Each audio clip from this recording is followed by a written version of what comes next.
Good afternoon. Good afternoon. Oh, we are going. Hold on. It says the stream was deleted. Huh. Are we live? Oh, we are live. Okay, great. We are live. Let me go over to Instagram. Amanda Marino here with Levels Without Limits. And we have a special guest today, Dr. Mangrola. Could you introduce yourself to everyone who's on YouTube, LinkedIn, Facebook, Instagram? Yes. Hi. Hi, everybody. My name is Raju Mangrola. I'm a board certified psychiatrist. I'm in practice in Jupiter, Florida. I've been in practice for a fairly long time. How long? 30 years. 30 years. It's probably the same spot or the same look, maybe moved a little bit. But I worked outpatient, inpatient, rehabs, held positions of medical directorships for well-known places. I was at Hanley for 6 years, medical director. Prior, I also worked with Crossroads Center in Antigua for Eric Clapton. I'm the consultant there. Work with hospitals, doing consultation with Jupiter Medical Center, see patients in the office. So I do a lot of forensic work too, doing IMEs. So, You're a busy man. Huh? You're a busy man. Yes. Well, I mean, it's you pick what you want to do. So you're passionate about helping people, and that's one thing. That's why I wanted to get you on the camera in front of more people, because I think you have a fantastic background, and I love the way you view things. It's unique, in the topic that we've discussed. But I at lunch, I was bringing up to you doctors that haven't been around for 20 years, and you knew that. That worked with me when I was a teenager, and everyone knows you who's of credibility in our community, and appreciate you.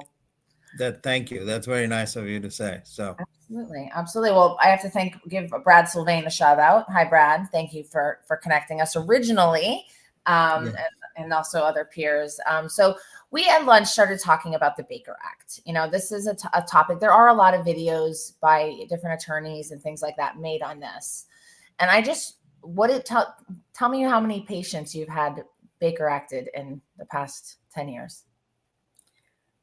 Well, depending on the setting, if in my office, maybe one or two, maybe even less, maybe one. Hospital setting, rehab setting, probably a handful. So we try to work with them as much as you can, because there is always a factor that if they can connect with you,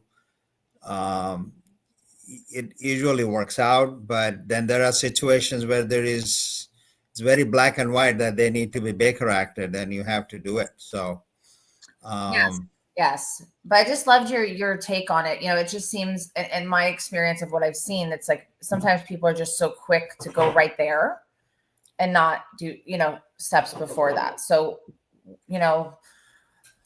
what would you want to share with someone about how the Baker Act is beneficial and how it could be not the best option in your experience? Well, I think the Baker Act was passed in 1972 by a representative named Maxine Baker out of Miami. She was part of a very strong mental health advocate, and they were primarily provision made for people with mental illness, and they were housed in state hospitals.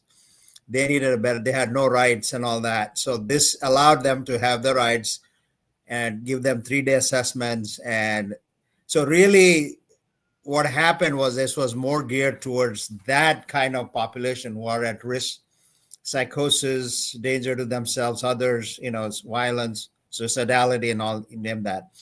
But as the time has gone, we have seen a shift in some ways with new onset of people getting depressed, new onset of people overdosing, having suicide risk, and attempting to hurt themselves. They may not be very severely mentally ill, but they have stresses in their life. The lifestyle of people have changed. So has their response to the stress. Yes. And they may have a depressive episode, or they may be in the beginning of a bipolar or some kind of drug-induced psychosis or depression, whatever. So that shifted the focus of how the Baker Act is utilized. So I think the way I see it is Baker Act is definitely has its place. It allows the person to go to a safe, the safety is important. They go to a hospital, they're evaluated. But the goal of the Baker Act was to allow them to go and get treatment. And so it just allows that 72 hours is just a window of time so they can convert, they sign in, and they can get the treatment. But in this day and age, the insurance companies, they breathe through your neck. They want them out. So barely they may be there for 2-3 days and they're discharged. So if you really think about it, are they really getting, I mean, I'm not saying they don't get the help, but there's in and out process. And there's so much, the whole process of Baker Act, when the patient is handcuffed and taken to the hospital, to the psychiatric facility, it's very stigmatic. It's very shameful for the person. They get very upset. It's traumatic for them. And that's what people remember. And that's what people think about. And we don't have any way around it because that's the law. Exactly. That's the law. So if I have a patient who has those issues, which are very real, but on this, you have to weigh that risk benefit analysis, so to speak. It's that, let's say you have an elderly person, having them handcuffed going to a psychiatric hospital is not the best scenario. No, that can hurt. And then, if there are a lot of, police departments that have been educated on mental health, but there are some that aren't, they don't understand. They're very stern, and it's not that they're doing their job, but there's a lot of gray area in between. So that's where your ability to, if you can work with them, there is a better system. You have to develop a support system. I'm not saying you walk away from a Baker Act, but you can come up with a better contingency plan to treat the person without their need to go to the hospital. Now, when I said I maybe have Baker Act 1 or 2 people in the last 10 years or what, it's because I would take the time, or my office would take the time to work with the patient. They have a good rapport with me, Therapeutic Alliance, and rally around them, develop the family support. And if I have to see them every day, or if I have to call them more than once a day, keep tabs till they get stable. I remember in one of your cases where I had seen a patient in the hospital, that you guys provided that immediate support and one-on-one care for them, avoiding the hospital. It was an elderly person, and it worked very well with liaison with another psychiatrist, So I think the point I make, sometimes teamwork can work. Yes, teamwork works. So that's the whole idea. And it's not about, I think, Baker Act. And I think the other thing is important is the non-mental health professionals. I'm talking about non-psychiatrists, non-physician psychiatrists. I think mental health is a difficult subject for them, even today, even though there is a lot of awareness. So they are only looking from a point of caution. So they rather take the step of Baker Acting somebody and then make sure they're secure, they're safe, and then take it from there. So now as a psychiatrist, I would be able to understand the dynamics better than they would. They're just doing their part. They're just doing their work because they don't know they don't know which way it'll go if the person is not Baker Acted. Especially in emergency rooms. We see this all the time. The emergency room is probably the most vulnerable spot for a patient to elope, hurt themselves, or do some kind of strange activity that could be pretty dangerous. So when they're waiting in the emergency room before they go back, is that what you're saying? Or when they're waiting? Yes. Or they may not need they may not need hospital admission. They may not need a hospital admission. They are making a threat. They need to go to a facility. So doctor's first response is evaluate. The emergency doctor if they need to be, they're based on their own criteria, they'll correct them. They'll call in the psychiatrist, like they'll call me. And then I'll see the patient while they're in the hospital or while they're in the emergency room and evaluate. Okay. And many times it may be bringing the family together, and they may not have any other history. They may not have any other history for having some sort of mental. I mean, if it's a clear-cut mental illness diagnosis, they have bipolar disorder or schizophrenia, it's a whole different story. You're not going to waste, you're not going to debate that. But somebody who's new, I think you can work with them. Like situational or new presenting mental health? New presenting, yes. So the doctors, then they lean toward, they want your expertise to evaluate and to work it out. A lot of times they may not need a Baker Act, even though the doctor did it. I'm not saying that's every case, but these happen. Well, that's good that the emergency room doctors are having, professionals like you come in and assess before they go ahead and do that. That's hopeful to know, because I heard in another state, I was speaking to a family in a different state where the gentleman was put in the emergency room for psychiatric, and he was waiting for a bed in the psychiatric unit, which I guess is their version of a 72-hour hold in the state. And then he got discharged before he even made it to the psychiatric. So he never was ever evaluated and was just sent home. And that happens even in local hospitals. That happens here in this community, because if, let's say, there could be the units are full, the psychiatric units are full, and there is no other way to. Emergency rooms they're required to clear the patient. That is, they cannot hold somebody there. But but even though they say that, they hold the patient still if there is bed needed. So they will call in a psychiatrist, or they'll call in another mental health professional to evaluate, and they may not be admitted, and they think they are deemed to leave, they will let them go. I'm not saying that it's hit right or wrong. It is the circumstance. So so I remember I think I shared with you, my mother was the admissions psych nurse at Fair Oaks for many years. So they always had that one unit that was on property, and then they added another unit in the emergency room for psychiatric. So a psychiatric emergency room unit. And then if they get admitted, then they go over to the Fair Oaks part of Delray Medical Center. Yeah. It's strange to me how our society sees mental health and health as two separate things. It's one thing. Yes, I still say this, even though there is awareness of mental health, even though there's awareness of all these psychiatric conditions, the media, whatever, everybody, even though the awareness has gone up all over this country, the stigma is still there.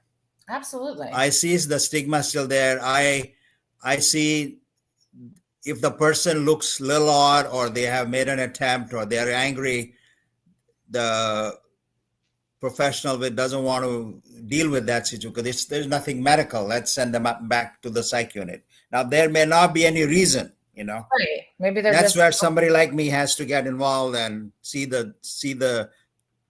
evaluate the situation, and but that it's a difficult position for the people. It is. And the stigma and the shame. It's interesting. Some of the families that we work with, some have stigma around the mental illness part, and even though addiction is a mental illness, so some are okay with saying their child has like depression and anxiety, but they're not willing to say that they have a substance use disorder, or vice versa. They don't. So everyone has a perceived thing in their mind of like what is okay and what is not. It's all okay. Everyone's going through something. Yeah. So many people struggle. I mean, COVID was a curse and a blessing at the same time for mental health, because it gave us much more of a voice. I think more people felt safe to reach out because they had no choice. Yes, what's your experience since COVID time? What have you seen shift? I think the whole, whether you call it the invention of the video conferencing, video evaluation, it really sprung. It took off, and a lot of telehealth medicine, mental health, telepsych medicine all came up so fast, and it allowed people to be, even in remote areas, underprivileged areas, to get help, especially in veterans. It became a very effective tool for using telehealth. Veterans are in further away places, and I think it was definitely a benefit in that regard. And just like we are talking today, I can see a patient on video, and it makes the job easier, and their compliance supposedly can go up because they don't have to come. They don't have the means of transportation to come to the doctor's office or to their office. So definitely there was a plus. Now, there's still a big debate about whether telehealth, that proponents say that the telehealth is as good as seeing them face to face, which I have a problem with that. I think you're going to miss something there. There is room to miss something, which may be minor, but I see that. I see that in my practice. So yeah, I mean, the ideal world would be being able to do a combination, right? Having that personal relationship and sometimes in person, and then also for like the reality, like you said, older adults. We do work with a lot of older adults, or individuals like that travel a bunch. I travel so much that for me, if you would have told me before COVID that I would see a therapist virtually, I would have told you no way, never. Yeah. I've been with her the longest I've been with anyone because I can, because I can, you know what I mean? On a busy day, I don't have to drive to, the appointment 30 minutes away and drive home. You know what I mean? It really makes it feasible for me to see her every single week. Right. And I believe it now, but I mean, we've also met in person and things, you know what I mean? Like I do think in an ideal world, it would be combination would be great. Yeah. So I think the jury is still out about the long-term impact with telehealth and how successful it is. That's just my opinion. How successful it is. The proponents say it's very good as face-to-face. As I said, I have a little problem with that, but that's not that's my bias. 30 years of experience talking right there, and it's valid and it's heard, and all opinions are welcome here on Levels Without Limits. Right. So the other thing about Baker Act is that you try to work with them. It really matters. I think what I've seen with these patients is there's a sense of desperation. And then you throw in the Baker Act. I'm not saying everybody, they get even more angry sometimes. Like a lot of younger patients, you tell them you need to Baker Acted. You have to be careful how you approach that. If they need to be Baker Act, they have to be Baker Act. But sometimes you got to work with that situation. If you have a better alliance with them, you can work. And again, it's a big judgment call. Somebody can come back and say, Dr. Mangrola, you're taking a risk by letting them go. Well, it's a risk. I wouldn't say, but with experience, you have some judgment. You have the calculated risk, or it's a reasonable risk, whatever. The point I'm making is more often than not, it has worked out. More often than not, it has worked out. They will follow through with you. They will follow. You got to have a backup plan. If they're going to let them go from lifting the Baker Act or let them go, you've got to have a good backup plan. So that's important. So I should have probably started with this, but it just came up. So if someone is watching this and they don't know anything about what is a Baker Act, you said it when it started in 1972, and it was meant for a certain population, like individuals that couldn't really function. So how would you define it or share with someone who has no idea? That's just kind of, this is popping by their screen. Baker Act is a provision in the law for mental health treatment. Basically, the technical definition, or if you want to define it, it allows a person, if they are danger to themselves, danger to others, or they cannot take care of themselves, and because of that, they can be at risk to themselves.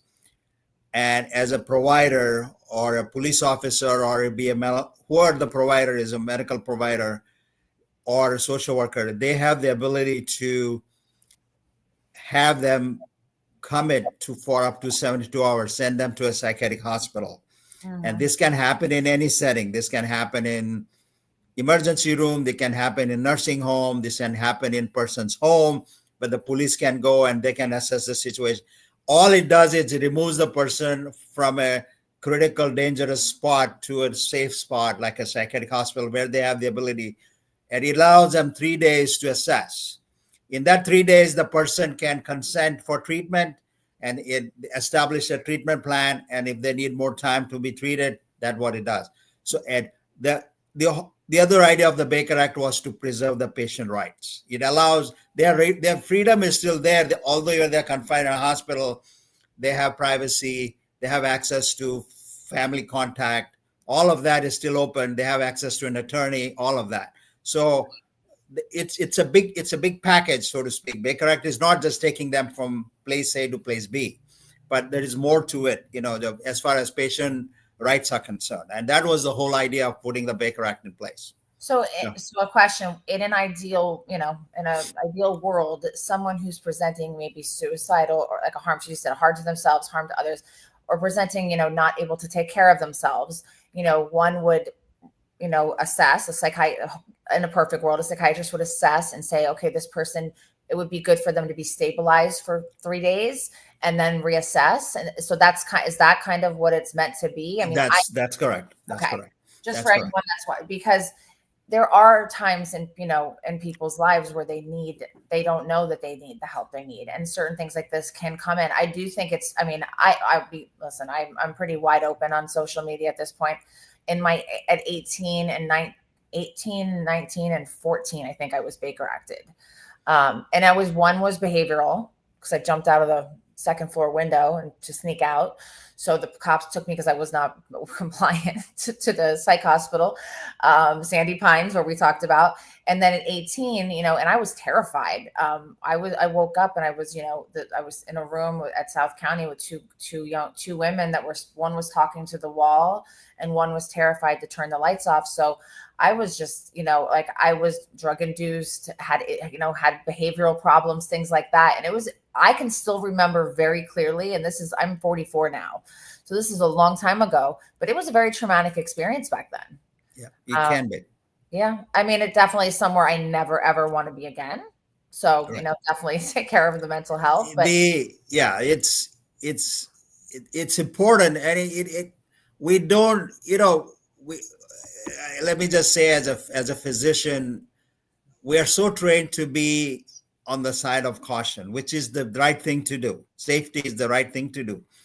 But we also need to spend time to think the other flip side, like what impact do they have? What impact a Baker Act, just like what you described, would have on a person. It's important. It doesn't mean you're downplaying, you're enabling them now. You're not enabling them. It's important to separate that, but to understand the dynamics and to work with as much as you can with them. That's the key. So. Yeah. And I think that it's really important. And, the hospitals, the psychiatric units are generally, understaffed, many patients per, client. And it would be wonderful if each person could have this solid, strong discharge plan of what to do next, and connect with professionals. And sometimes that happens, but sometimes someone just gets put outside. Like, I know a family I'm speaking to now that has a loved one in the Baker Act unit, and they want to have a plan for them, but they don't. Last time they came out, they called them when they were out front. So and that's not anyone's fault, right? This is just the conditions of what we have. Could it be better? Yes, it could be better. But in an ideal world, that's just a state. If it is utilized, it's just to stabilize. And then that's just, and then what do you do after is really what I think, seeing a professional such as yourself. I think I hate to say this, but we have psychiatric hospitals, but the aftercare is still a missing element. It's not a strong element. A lot of these patients, they fall through the cracks. We see this all the time. Yeah. And it's a shame, but again, that's the way things are, yeah. And it's hard to get doctor's appointments. It's hard, there's a waiting list or 2 months, 3 months. A person discharged right away, they need an appointment within a week or less, Right. So if I'm seeing a patient, if I feel like they are safe to go home, my office, we will make sure they will call my office within the week or within the first 2 days that they're going to follow up. And my office knows that I saw XYZ and they're going to see me in my office. And I make sure, because it's not only responsibility, I have to make sure I'm covering myself too. Absolutely. You can't fix the system, but you can make sure how you show up for yourself, your patients. So that is a very, very important part, because the family's first question is, doctor, can I call you? It's the first question comes, and you cannot say no to that. Yes. Well, you may or may not like the patient, but you have to say, yes, we'll see you. Yeah, I mean, and then the family support is a huge piece too. Yeah. So if you are a family member as well and watching of a loved one that has any of the things that we've kind of discussed, you yourself should get support too. This is mental illness and substance use disorder. All of these things really affect everybody. And, I know that the reason I had started my company, I worked in residential mental health programs and substance use programs doing outreach. And I noticed a thing. There was when people would either discharge a stabilization unit or a program, they'd be given a piece of paper and here's your discharge plan. And that's great. And it sounds great, but it's really hard to actually walk through and implement, right? It's hard to take those action steps by yourself when you're scared of other human beings, you're scared of yourself, you're not, you're still getting stabilized. So I felt like a little hand holding, for a little bit and then titrating that down, because I remember the model that they used on me after in between the Baker Acts was like the beat you down to build you up model. And I was already a traumatized young girl. So beating me down didn't help me. I needed support and kindness and compassion and love and the right meds and, things like that. But I needed, so we try to, meet people where they are and not beat them down because they're already beat down. They're hurting. Yeah.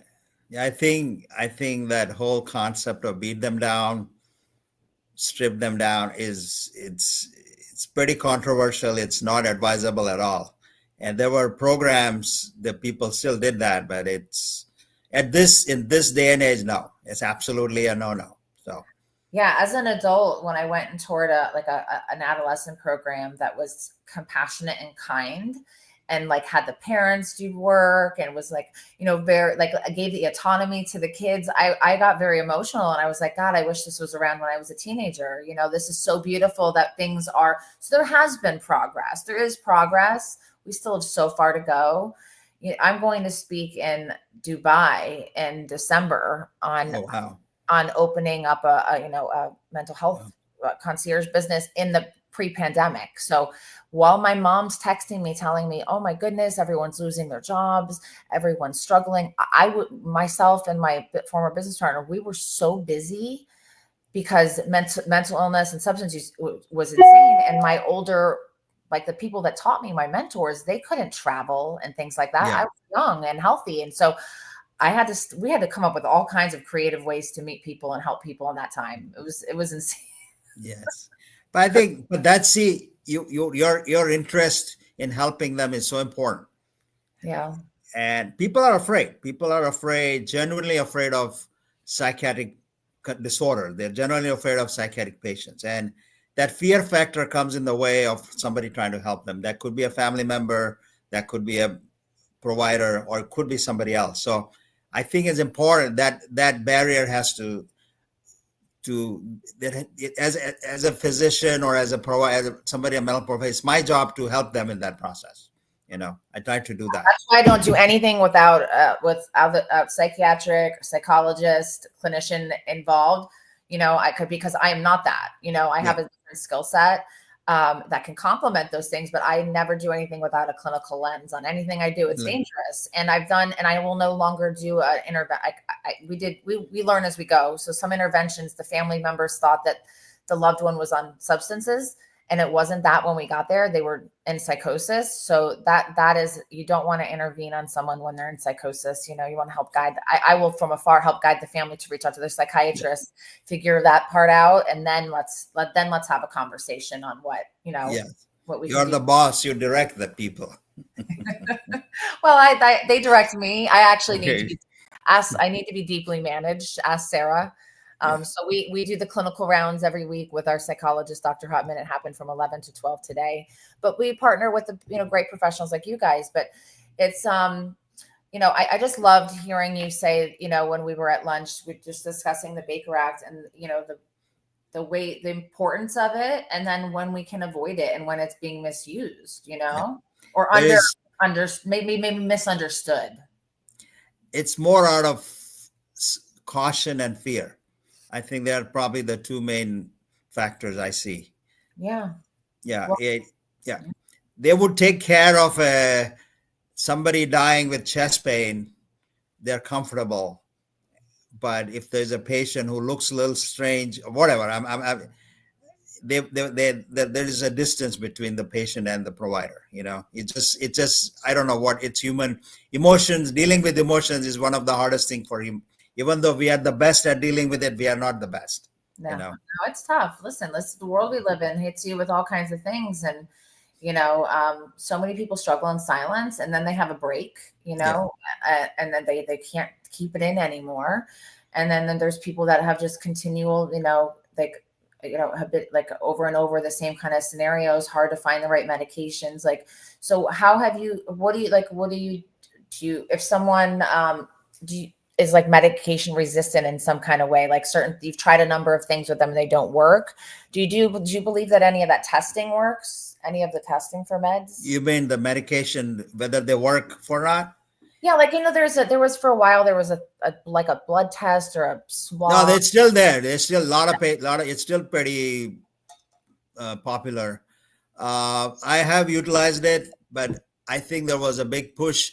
They compared the psychiatric medication testing to cancer treatments, which is not the same. They're two different things. They're two different things. But people's perception is okay, I'll do the test and I'll find the right medicine. That's not the case. All the testing does is allows you to evaluate whether you can tolerate the medicine or not tolerate. Okay. So the medicine you tolerate, the chances are you can work with it better in terms of side effects, in terms of So if a medicine is metabolized normally like everybody else, your chances are better to respond or taking it for a certain period of time or certain dosage. But the companies, and I don't blame them, but people's perception is, well, if I do this test, I'll find the right medicine. Right. There's no such thing. That's what I wanted. Psychiatry is still an art. Yes. And finding that combination is still an art. As much as the science is there, the art in psychiatry is still very important. So the art is your education, your experience. Art is my education and my ability to tease out what could click with this person with the medication. I mean, we've been treating these patients for a long time, even before these testings came out. And they responded. They came around. They all did well. So it's not that, that art skill was the skill of the art, whatever you want to call it, art skill was still there. Yes, it's still very much needed. I remember, I've dealt with families and individuals. So it's interesting how one medication will make someone, feel like how they react to it. I know, like if I'm to take a Benadryl before I go to bed, it makes me awake. So that it's just everything chemically, but you get to know your patients, their history. Yeah. Some people are SSRI, or at least they think they are, like resistant, like it doesn't affect them. And then one thing I find interesting too is individuals that have just been on a massive drug or alcohol run and say, I don't want to take any psychiatric medications. And I'm like, okay. They're using the worst drugs for their illness, but not one psychiatric drugs. Yeah. Yes. Listen, I'm proudly on an SSRI for 20 years and I don't care. Yeah.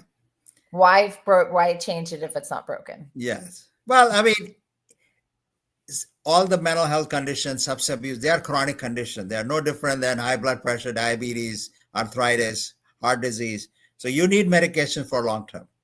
That's the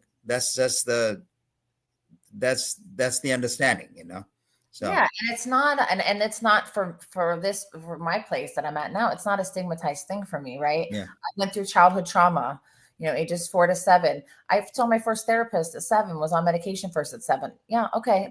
I'm 44. This is not something that's just going to get put over here in a cute little box and not be an issue anymore. It's going to be something. Yeah. Of course, I know it's much different now today, 20 years into the healing process, but it definitely is just something that I always have to keep an eye on. And thank God I know, I've learned about myself. I've learned lots of skills and tools, but it's really important for myself to have a psychiatrist and a therapist for myself. I just keep those in my world.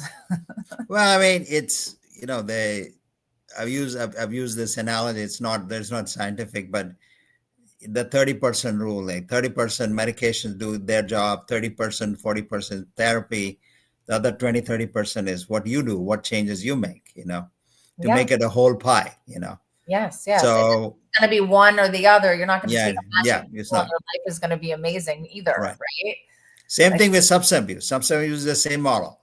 You got to utilize all the important elements of treatment. You can't just do one or the other. Just 12 steps is not enough. You got to have other tools. So, yes. What do you recommend in that regard? I mean, I know every individual, like individual is different. And I love that we are in that version of this, we're shifting into that version of this world when it comes to substance use, that there is not just one way to recover and heal. There's a lot of ways. Yes, there are a lot of ways. There are a lot of models now out, there's a lot of branched out models from coming out of 12 steps, similar to 12 step, similar principles. I tell patients that some patients get very upset with the 12 step idea, religious idea, but it is behavioral science. 12 step is behavioral science. So it is a form of cognitive behavior therapy. If you really think about it, it's you apply it, not somebody telling you what to do, but it's your way of providing cognitive behavior therapy. So that could be a very good form. If you have some other tools that you need to take medication, you take emotional condition, you take care of that. If you have cravings and if there are medications available depending on your drug of choice, you can utilize that. Having a good social support system is important. So all those little things, not hanging out with drug, whatever. I'm just saying, changing of people, places, things. Right. Yeah. So, but that is also part of, this is one thing I'm going to point out is we as psychiatrists have shifted away from just managing medicine. And I think that's a drawback for us. If the patient needs some form of therapy, and if I'm a psychiatrist, they can see a therapist. But if I can offer them 2 more cents in therapy, it'll carry a long way. I will take the time to give that. I'll take the time to talk about that. They can still see. I honor you for that. I told you about one psychiatrist I saw where it was literally like pop in, how just as you're in there writing this, 0 connection time, just rewriting the same script and in and out the door, boom. And that's a shame. And it's a beautiful thing that you give your patients, they would like to be respected and they will understand you much better if you spend the time. And we make sure we don't overbook. We see them on their time and we respect their time. I'm not late, and I'm not trying here to talk about my practice, but I think that the idea of utilizing therapy, medication, giving them the time, giving them the respect, I think it really carries a lot of weight. It takes a long way. Yeah. So patients feel valued. Psychiatric patients feel valued. It's very important. So one thing I would add to your repertoire of tools would be individuals finding some kind of passion and purpose. I know that we're finding that with a lot of our older adult females that feel like they've lost their sense of passion and purpose. So they're on the psychiatric meds, they're going to therapy, they're trying support groups, they're doing all the things, but they feel like, kids are grown. They're thinking there's nothing left for them. So finding passion and purpose, and you can find that at any age. I've had 80-year-old clients find their new passion and purpose, whatever that may be. But it's really important to find something that makes you feel alive. Yes. It's a very important, you brought up a very important point. We see that quite a bit of that in this community. And they could be functioning in a lot of ways, but they have a hard time with finding passion. And if you can help them there, it's a big plus for them. So definitely. It definitely breaks my heart when you've lived this full, beautiful, abundant life and you have successful children and grandchildren and all these things. And then, you're looking at, okay, what do I have around the corner for me? Nothing but dying.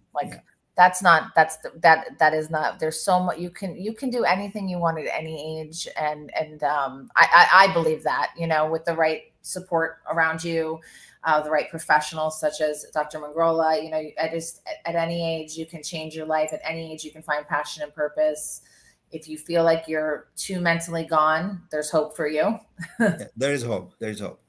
There's hope. Definitely, there's hope. Yeah, the people do come around. I'm not going to, even for substance abuse, people come around.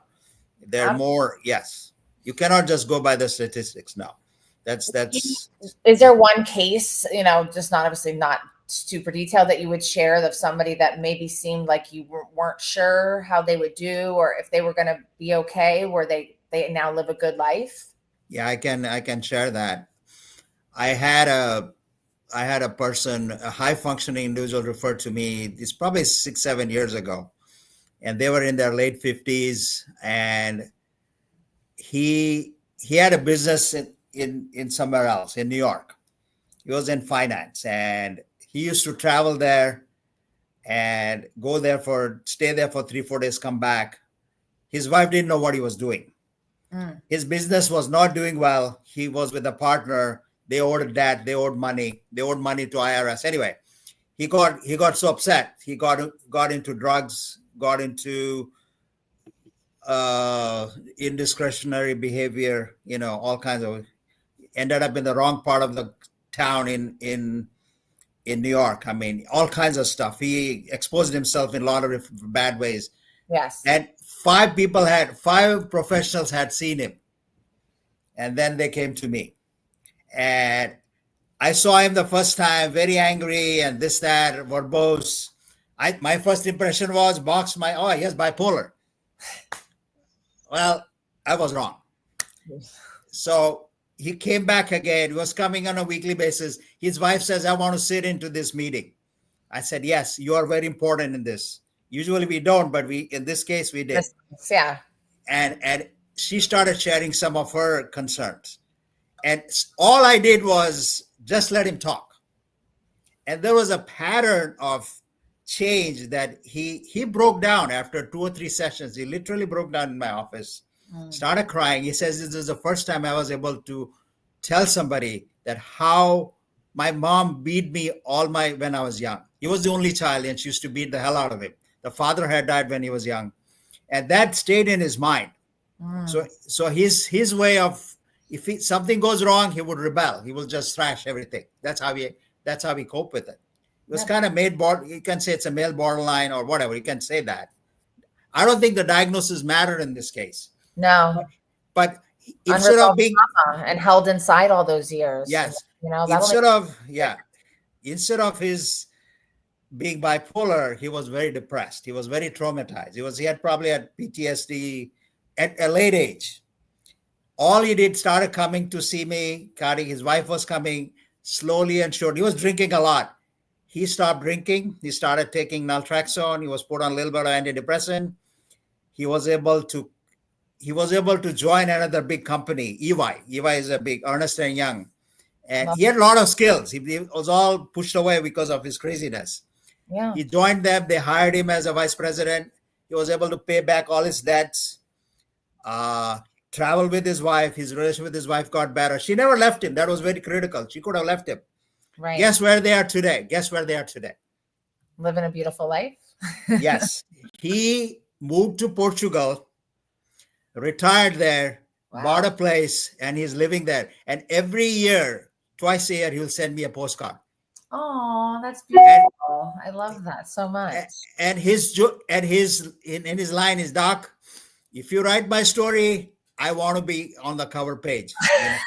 That's great. I want all the rights. I want half the money if you write a book on it. But this is a real. It changes life. All we did was let him open up. Yeah. With all this, So I remember I'd say about 9 months ago, I visited that forensic hospital in Miami. I visited a psychiatrist friend down there. And, I sat with him and his intern, and they were sharing with me what most of the people were, they were living there for 10, 20, 30 years underneath, whether it's in this residential or they're stepping down to houses which are right around the area. And a lot of them had childhood trauma. And it made me so grateful in that moment that my mother put me in therapy at such a young age and got me the help that I needed in my adolescent years and those things, because that could be me. If I didn't do the work and I didn't get the right help and right medication and right support and right healing, I could have been one of those people, And so this gentleman who held it in all that time, that's my big message I want to get to the world. That's my biggest goal. Like, I don't want to speak to more people at behavioral health conferences where everybody knows what's what and what, all the different things. I want to reach out to people that have never, ever heard that there's help or hope for them. That's who I want to reach. Yes, and I do believe that strongly, that the cases are not dismal. They are not, mental illness is not a dismal situation. No, it's not. If you can understand the situation, you can do a lot of work with them and improve them 100%. So if someone say watch this today, and either we'll start with, if they are struggling, what would you recommend they do? If say they're just struggling with mental health, where would you recommend they start? I think if they need to seek out to see a professional, but whoever that may be, could be a psychiatrist, therapist, get some kind of assessment, and you got to give them a choice. Let's say the person comes, let's say I call them, yes, I'll see you. I talk with them. I got to give them a choice. I'm not going to come back and say, you got to go this, and this. No, you got to give them this ability to make that decision. Yes. And you got to empower them in that sense. Yes. And that's what gets them into understanding they believe in you, because it's hard to buy psychiatry. Okay. So I'm not trying to sell them anything, but if somebody calls, they should be able to understand, yes, I think this person understands me. I can find a way. I can have some hope, but that's what your role is. You want them to have autonomy, and you want to have them have some skin in the game, because if they don't have any, then that's not going to work. So you're giving people options. We do the same thing. We got to give up. Yeah. No, all the time, they're not a right fit for us. Like I will refer directions. And if I refer to programs, I give them multiple options. It's just the right, because I agree. I'm with you on the autonomy and I have to admit that you can be very direct with patients. I've been told I'm very direct with them. They appreciate that. They like that. They don't get offended, because they see that you're coming from a different angle. Right. And they may get mad. They come back and they say, no, doc, I understand what you're trying to say. The point I'm making is we have to reach out as much. They're not going to come to you. You got to reach out to them, Yeah. So I love that. And family members too, same thing. Yep.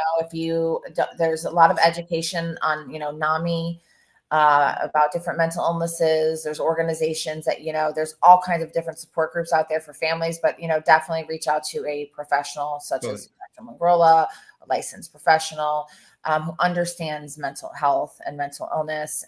It's just really important. And it's not, if you or someone you love have anything going on, you're not alone, and there's no shame. I know a lot of people carry a lot of shame with things with substance use disorder, mental health, eating disorders, very shameful. There's no shame. It's okay. Yeah, it's okay. Through something. And if you're reaching out for help for yourself or for a loved one, then you're in a very small percentage of people actually doing that today. Yes, there. Yes, true. So how would you like to close it up? Is there any last words you want to share with my live audience? And this will continue to stream, so I'll also be able to share with your friends. I think my 2 cents in this is that we have got the training, we have learned the skill. We should have some interest in taking care of these people. We should have compassion in taking care of this. It's one of the hardest population to deal with, but if you can make the cut, I think it's the most rewarding place to be, working with this group of population. That includes substance abuse, that includes mental health. And that's my message. I have done all kinds of things work-wise, and I don't regret it. I don't regret it at all. Not a single piece, So again, it's not about, but all I'm saying is you got to take interest in the patient. That's very important. And what do you do to throw you a little curveball? What do you do to take care of yourself? Because this line of work beats people down. And So I know that you told me you just recently started taking vacations. I'm going to push you to take more vacations, but what do you do to keep yourself okay, to be able to handle it all? You just born like that, or is what? Are you born like that? You're just born with that grit? No, I was born with that grit. I would say a lot of people call me a workaholic. It's fine. My office manager called me a workaholic, and I had taken more time off. I do a lot of reading, non-medication, medical related stuff. Yes. Fiction books, non-fiction, travel for sure. Gardening is a big passion of mine. So, those kind of things. So, yeah, those are great. And BSing with friends. So, yeah, that's great.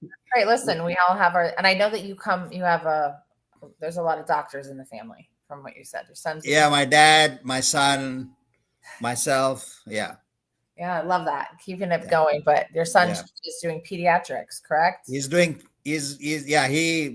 ER. He just joined the Nemo Children's Hospital in Orlando. He's going to be on the faculty there. So congratulations to. He doesn't like psychiatry. You told me, he said no psychiatry, Dad. So. No, I appreciate your openness to share. Do you have a website, Dr. Mangrola, I can type in here for people? It's Raju Mangrola MD.com. MDPA.com, I think. Yeah. So. MD period? No, MDPA.com. I think there's. MDPA? Sorry. Yeah, I don't even look at my website, so give me 1 minute. Okay. I can also do it after if you want. Are you on social medias? No. No, good for you. I have this fear that patients will find out and they will come in. I don't know. Believe me, listen, I've been hitting social. It's like I told you, I opened the business right before the pandemic, so I had to lean into the virtual world. And boy, people can be not nice on social media. Thank God for the block feature. Yes. So I try to avoid it. I've also met the greatest people too, all around the world. I don't know. It's there. I'll send it to you. So. Okay. You send it to me after this, and I will make sure it gets put up here on the link, especially on LinkedIn. I think that, that's a great place. I've had some people reach out to me in a DM message that have never, ever reached out to anyone or told them anything. And then I'm able to, because, picking up the phone, it can be scary. So if sending a DM and then to point you in the right direction, hey, whatever works, and you're not alone. Yeah, whatever works. Yes, that's correct. So thank you so much for your time today. My pleasure. My pleasure. And soon. And I appreciate you in our community. We're so blessed to have you in the South Florida community, and Jupiter Medical is definitely blessed to have you. And your patients are really fortunate, because that's just not the standard. I mean, that's most of the psychiatrists we work with. Very few. Yeah, I think the people you mentioned, the psychiatrists you mentioned, they're very well liked. So yes, is this someone you know? Because I know Rajav. No, I don't know them. No. See, there's a couple people in the waiting room that maybe try to come into the stage. Yeah. But a few people said thank you both. Very informative. We appreciate it. Yeah. If you have any questions for Dr. Mangrola, since he's on social media, I will add his website, and then you can also reach out to me, and I can point you in the right direction. I'm Amanda Marino, owner of Next Level Recovery Associates, and Amanda Marino Speaks. And this is Levels Without Limits. And thank you so much. We had amazing Dr. Mangrola on today. Have a great day, everyone. You too. Thank you very much, Amanda. Thank you very much. Bye. Bye.